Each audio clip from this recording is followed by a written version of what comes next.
Welcome to Sober.Coffee, a weekly coffee chat sharing experience, strength, and hope for anyone on the sober road to recovery. You can download Sober.Coffee weekly on all podcast platforms and check us out on Instagram at Sober.Coffee Podcast and on Twitter at Sober.Coffee Pod. To learn more about us and to help support these sessions, visit online at Sober.Coffee. Here are your hosts, two guys on their own path to recovery, Mike and Glenn. Let's join them at the coffee shop. You know, that's interesting. I've heard that 100 times, and it says two guys on their own path to recovery. Hey, we're on the same path. Yeah, we are. Yeah. We're kind of most days side by side. Yeah. That's pretty cool, man. We kind of live in life together. That rocks, man. And I can never get tired of that U2 song, 40. I just love it. I know, it's good stuff. Thank you, U2. Yeah, right. Thank you. We did reach out for permission just to keep total transparency. We gave them a chance. That's right. So listen, I had to do something that I don't normally do. I went on the way to the coffee shop and picked up a pre-coffee coffee because we've got a table for 3 today and we've got high energy in the room. And I'm like, there is no way I'm coming into the coffee shop all lackadaisical and, all lethargic. Yeah, you seem pretty pumped up. Yeah. So with good reason, you're going to find out that it's going to be hard to keep up with our coffee mate today. Yeah, so it's funny when you say the pre-coffee coffee, that's like having cocktails before you go out for cocktails, right? Did that. Yeah, did that, but done that. Didn't work. Done. Yeah, didn't work out well for me. No, it didn't. Right. So, and I think that's what we're going to talk about tonight, right? Is, Absolutely. how to stay and live sober. So tonight's, our guest, Alexis, super special. And let me tee it up, and then we'll welcome her officially. So a lot of times, I don't want this to be a pity party, but a lot of times this, thankless, right? We usually record. We're actually recording in the evening tonight. We normally come, 5:30, 6 in the morning, on the weekends and roll a couple sessions together. That's a little behind the counter. And, so we're out there and we love connecting with folks on social media and stuff. But, it's just kind of, you're out there, right? Well, one morning, and I was having a tough week, and one morning about 5 in the morning, I checked my Instagram, for our Sober.Coffee Sober.Coffee podcast handle. Brian says it's an @ on Instagram.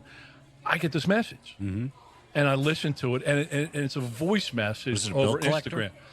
Was it a bill collector? No, they stopped calling me years ago. All right. But it's a voice message on Instagram, which I didn't even know you could do, and I click it, and there is 2 segments of a voice message that it really brought a tear to my eye. It was just so special. And it was Alexis just calling, just giving a shout out saying, hey, I just want to let you know I listened to your podcast. I listened to several episodes, and she said we're funny. And I think she must have been talking about you. Right. Okay. Yeah, no, Whatever. Totally. And I'm like, really? And she just so genuine and so real. And so, I reached out. I mean, it just meant so much. And she says, hey, a lot of people probably like it and they don't reach out. She goes, I just want to reach out. So yeah, it did mean a lot. I heard it too, and I heard the energy and the hope and the passion behind her, where she's at in her life right now, and I'd be interested to hear, which is why we have her on, to hear a little bit of the backstory. Welcome, right? Alexis. Just want to give a little backstory. We're going to spend a half hour and never get Alexis on. Yeah.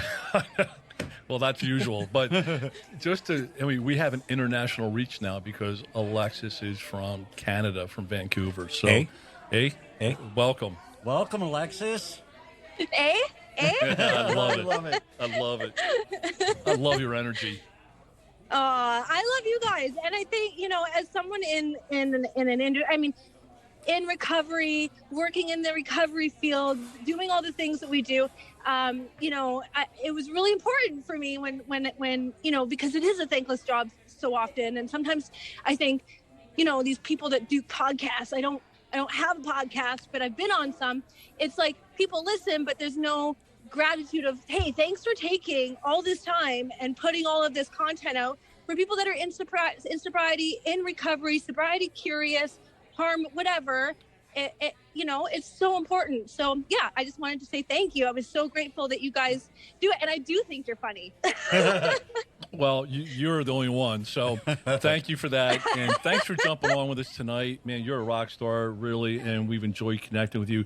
So what we like to do with our time is just, we like to break our sessions down, our stories into experience, strength, and hope, right? What happened to us, what we did, because I understand you have 10 years of sobriety. That's awesome. What we did to get sober, what tools are in the toolbox, and then what hope can we give folks that are on the sober path, kind of exploring the sober path, trying to figure it out. Should I try this or not? We just got out of dry January, right? Right. So, and you brought something up. You use the term, and it's trendy. Sobriety curious or sober curious. I mean, it's like a real thing out there right now. People they're like, all right, I'm curious about this. I mean, it's a real trending thing. It is, and it's a health and wellness thing. It's not necessarily an addiction thing anymore. Right, People are really trying to get away from the poison and trying to live a healthier and better life. They want to live longer. They want to live better. There's cancer, there's this, there's that, there's disease. And some people just have addiction in their family. And so they're like, I don't want to get there one day. Maybe I want to try this out sooner and stop it before it maybe might happen to me, Good point. Yeah, good point. Yeah. So tell me. Yeah, there's many pathways to recovery, right? Like there's so many pathways to recovery. And so I think so often we try to, my right way is the right way, and drug legalization don't do that, and don't do, because I'm abstinence only, and like don't do Suboxone, and don't do drug replacement therapies, and don't do this and don't do that. And we all kind of start fighting over each other, even in 12-step fellowships. Oh, you do NA, I do AA. Like there can be this, right? Like combative thing. And I think we just all got to get together and work as one unit to try to destigmatize and normalize addiction. I love that. I love that line. Yep. Yeah. So for me, I first got clean when I was 19. And I'm 39. So that was a really fucking long time ago. Right. Wow. I didn't stay clean, right? Like you said, I don't have 10 years yet. I will have 10 years in August, so I can't cop any clean time, but I do have 9.5. And so I didn't stay clean, right? Like my first meeting was when I was 17 and I was trying to appease my parents, and they were like, you're messed up. You're doing a lot of crystal meth. Like, stop doing that. We're going to put you in meetings. And I was like, well, I don't want to get kicked out, so I'll go to the meeting. But I had there was nothing in me that wanted to get clean and stay clean forever, right? Right.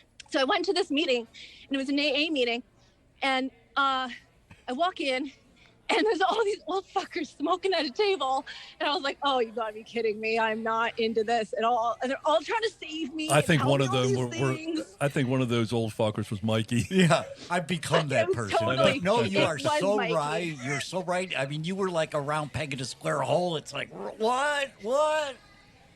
Like, I don't want to, I try to avoid having coffee with my grandparents to begin with. Like, I don't want to be in a room all the time with you too. God. Awesome. So it felt like a death sentence. It did. It felt like a death sentence. And so, because I didn't understand that, like, getting clean and sober, like, you don't have to, you can still have fun, right? Like, life actually gets better. So I didn't go to treatment or anything right away. I ended up going to treatment when I was 18, after I graduated high school, and they sent me away to this place called Terrace. And that is like almost by Alaska, maybe. Well, there's like the Yukon in between that, but it's really high up there. So, and it was the only place when I was getting clean that was available for youth that were girls. They had places in BC that were for boys, but they only had this one place that was co-ed that has 6 people up in the middle of nowhere for girls at the time. So we've come a long way for youth and treatment. We're not there yet, but we've come a long way since I went. But they took me up there, and then my parents, I don't know, do you know who Colin Powell is? Yes. Okay, so my parents read this book that Colin Powell wrote, and I always say Colin Powell ruined my life, because Colin Powell, he wrote about hard love, tough love, right? So he wrote this book, talked about tough love, and my parents were like, oh, you're in Terrace, which is like a 3-hour flight away. Well, we got you there. You can get yourself back. Oh, no. Oh, yeah, right?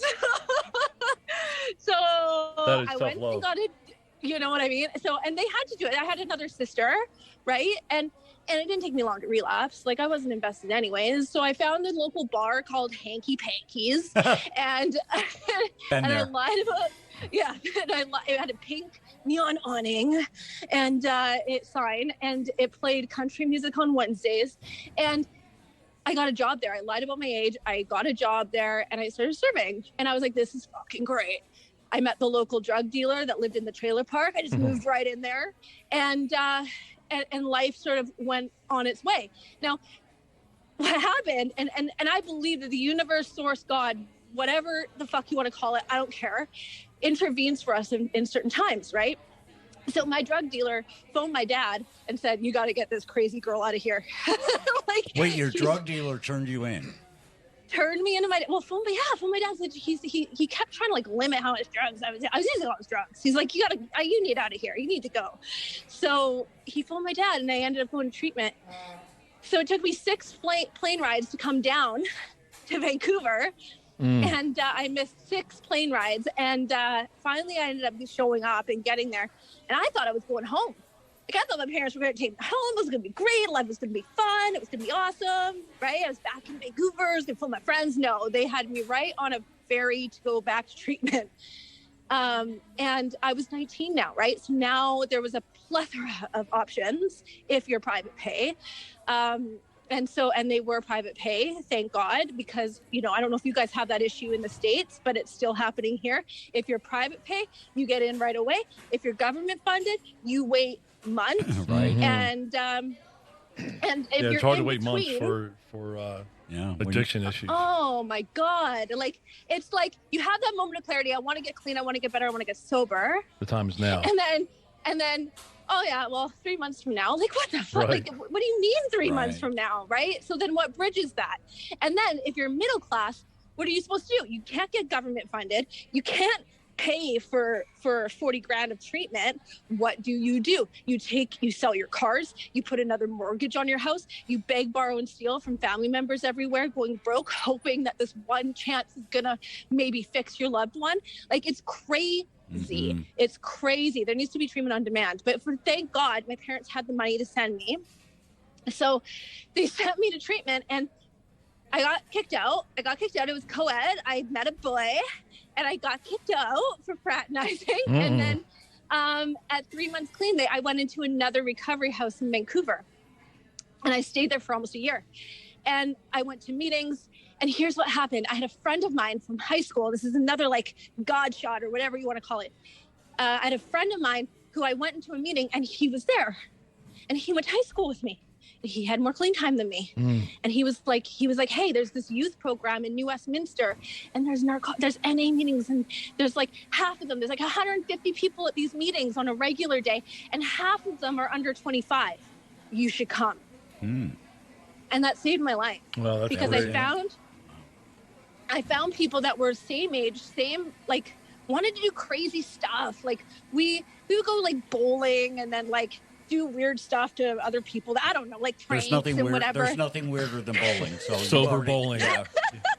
Like darts. I don't know. We would totally. like figure out the arcade. We would figure it out. We would do stuff. Yeah. We would be at 2 a.m. sitting outside of 7-Eleven, people watching all the weirdos. Like we would do like the weirdest stuff, but we were together and we were staying clean together and we were like rooting for each other. And if one person went out, it was like really hard on like the group. And like, we would like go and rescue them and like have them sleep on our couch and get them back at meetings. And it was like this really kind of cool sober gang. And like, I don't know if the older people in NA, what they really thought of us, but it was crazy. And I don't know what we shared about, but it was also a bunch of nonsense about, oh, my boyfriend broke up with me.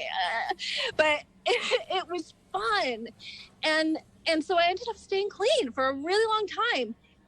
The thing is I saw these people in the meetings that were getting families. They were getting jobs, families, having kids, doing all of that, right? Like, and I somehow thought like, well, I need to too then. If they're doing that, I need to do that. But I was 20 and I wasn't 30 like them. And so I met a boy who worked at the local treatment center and we started dating and I got pregnant. And in 2005, and I was 21 and I had my first kid in 2005. And then I had another kid in 2007. And Ava and Christian, like they changed my life, but like I was not ready to be a mom in recovery. I moved away. I stopped going to meetings. I stopped connecting with people. I stopped phoning. I stopped sponsoring. I stopped doing service because I had these 2 kids that I didn't really want, but I did want, but I wanted to be in this relationship with this guy that I kind of liked, but I just thought that's what you do when you get clean, and that's the life you're supposed to have. Because so often the messages is, you know, get clean and then you stay in the rooms and you kind of like hang out with those people for the rest of your life. But that message didn't serve me, right? I'm a free spirit. And so when I felt claustrophobic, I felt suffocated. And I remember fighting with my now ex-husband about, you know, I think I'm going to drink. Drinking wasn't my problem. I only did a lot of drugs. I'm okay. I have 6 years clean. I don't know what to do. If it goes bad, I know where to go. You're clean. So he was like, I'm like, you'll like me a lot better. I'll probably have sex with you. Like, do you know what I mean? Like, I like wrote this big, long list of reasons. And he said, okay, sure. And he bought me my first bottle of wine. And it turns out, guys, guess what? What? He didn't like me better. And we got divorced. Oh, no. Oh, man. Well, exclamation mark on that experiment, right? But here's the thing. Alcohol brought me down faster, harder. Maybe it's because I had more to lose than any other drug ever did. Wow, that's crazy. It's a powerful statement, right? Because any drug, it doesn't matter what it is, I can use to the point of fucking my life up. It doesn't matter what it is. Sure.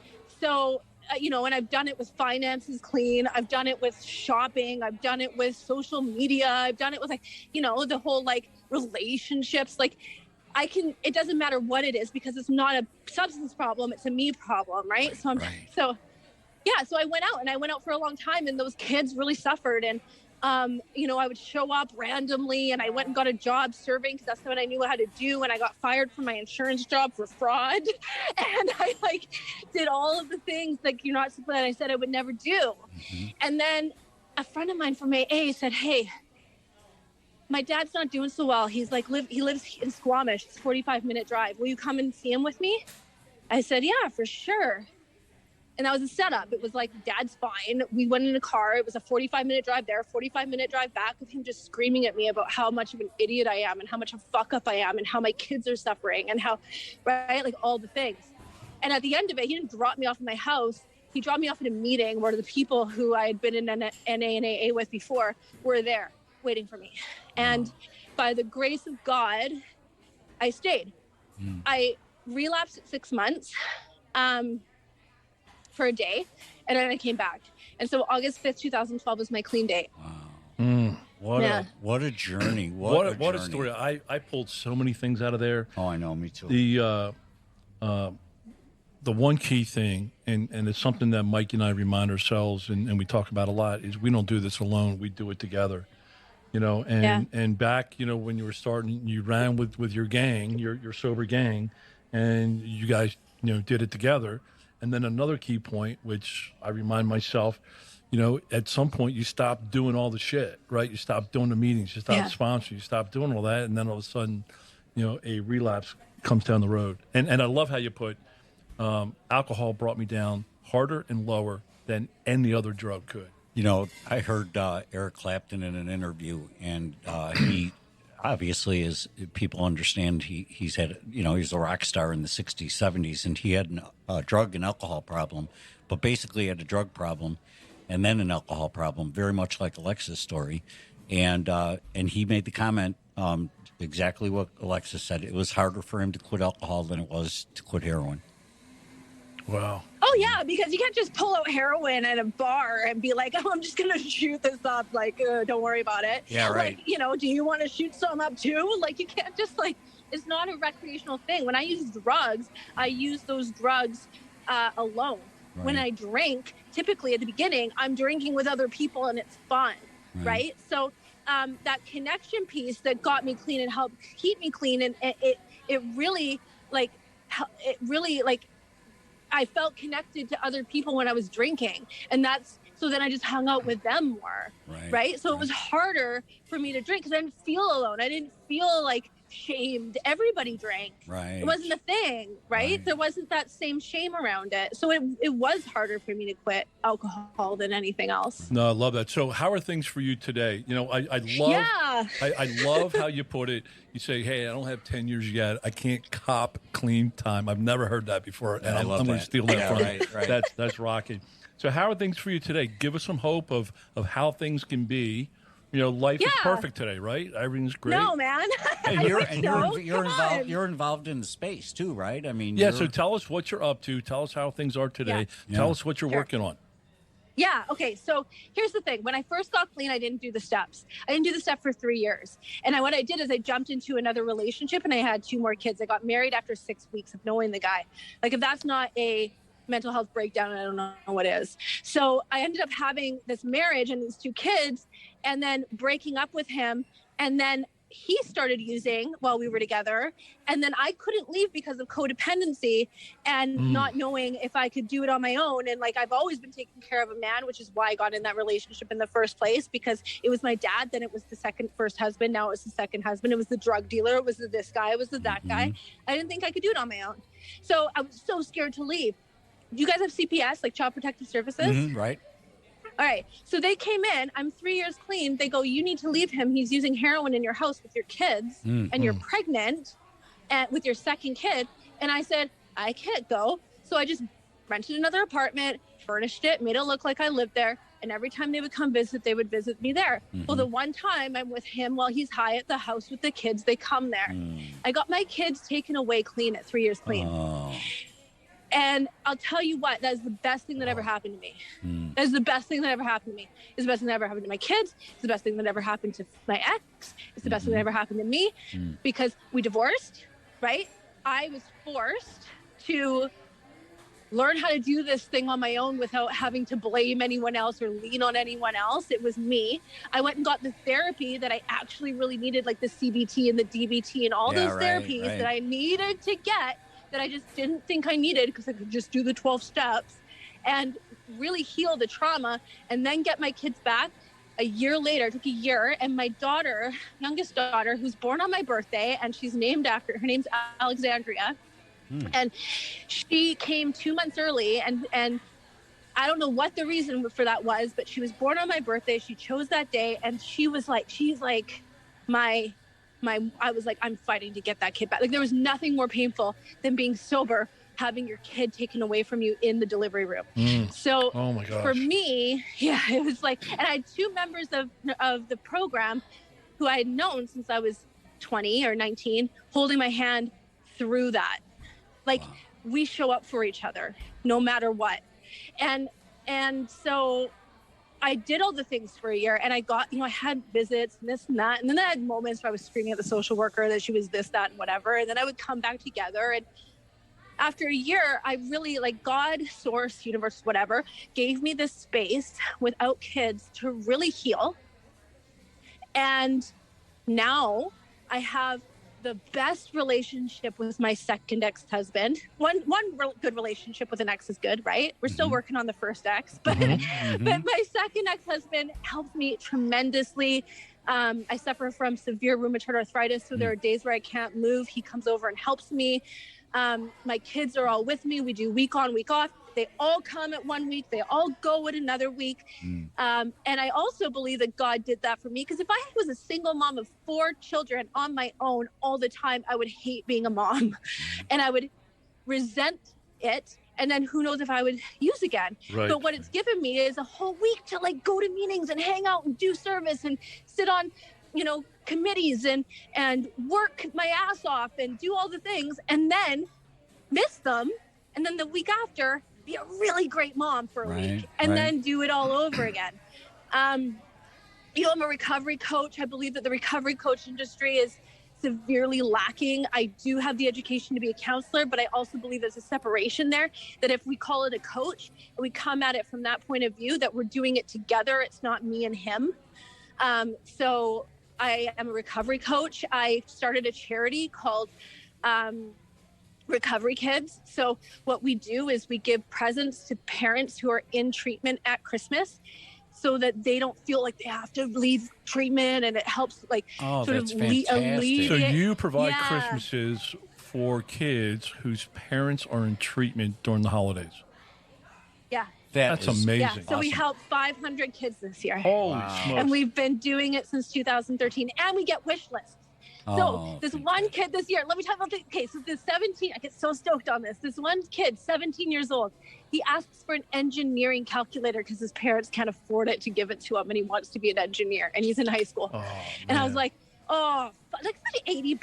You know what I mean? Like Right. you can't afford $80, like that's heartbreaking.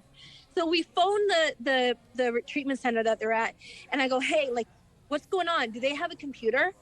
And he goes, well, that kid has a laptop, but the sister doesn't. And the sister goes to school every day and signs out a laptop in the morning. They can't take it home, and transfers everything just written down onto the laptop, and then goes to school. Wow. Every day. Oh. So we bought her a laptop. Wow. Boy, that's And amazing. then we gave we had to make it even, right? So then we gave the brother the calculator and AirPods. We were like, there you go. Sounds But to me we like get to it sounds do- to me like you found purpose. Right. So Yeah, so is there a website for that? If you go to Instagram, it's Recovery Kids with a Z. If you go to Recovery Kids with a Z, because you're American, with a Z.com, that's that. And we're expanding it this year. So we are now going to be offering sports scholarships, music scholarships, helping out with school fees, school supplies, and that kind of thing. So my belief is like what really got my kids through my addiction was playing sports. My son played rep hockey. My daughter played soccer, and they had a really strong connection with the coaches and a community that helped them distract, number one, from their mom being high, and number two, from creating a relationship within the community with strong influences while I wasn't there. So to reduce trauma in kids, I'm like, I don't want to just have this be, we've been doing this since 2013. And it started off with me just having extra gifts for my kids. And I was like, you know what, like, let's just donate some of that. And then I saw that there was a need. And so now we're going to help the kids, get into sports, music, whatever they want. We'll pay directly to the That is awesome. to the plays. We're gonna put a link in our resource room so you can check that out. And then will you come back and visit us again? I would love to. There's one thing that I want to say. Yes. To your listeners. Yes.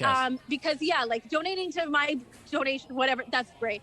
But here's the thing. There are a lot of people that are brand new clean or in new recovery that now are on their own, right? So everybody and their dog and still donate to homeless and this and that and harm reduction and da-da-da-da-da. But there's so much out there for people that are using.